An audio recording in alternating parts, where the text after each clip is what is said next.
Hi there, I'm Brian Whitmore, host of the Power Vertical podcast, and this is the Daily Vertical. It's an anniversary Vladimir Putin's regime would prefer to ignore, but it can't. And if the Kremlin can't ignore it, it needs to figure out a way to spin it and to frame it. The anniversary, of course, is the 1917 Bolshevik Revolution. It was the world's first colored revolution. It happened in Putin's hometown, and next week marks its 99th anniversary. So you know what that means, don't you? Yep, you guessed it. It means that next year is the centennial. And for the history-obsessed Kremlin, this presents a problem.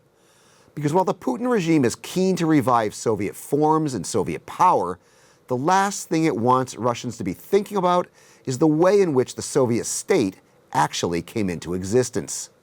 The last thing it wants on people's minds is the memory of a good old homegrown Russian colored revolution. And it appears the Kremlin is getting a head start in laying down the law. According to a report in Kommersant, the Security Council is already preparing efforts to establish the party line on 1917. It's in the process of deciding what the official narrative is and what is heresy. So how will the Putin regime square this circle? How will it frame the anniversary of a revolution while at the same time condemning revolutions? How will the Kremlin reconcile its 1917 schizophrenia? We'll find out soon enough, and the answer should be interesting and it should be telling. Keep telling me what you think in the comments section, on the Power Vertical's Twitter feed, and on our Facebook page. I'm Brian Whitmore, and that was the Daily Vertical.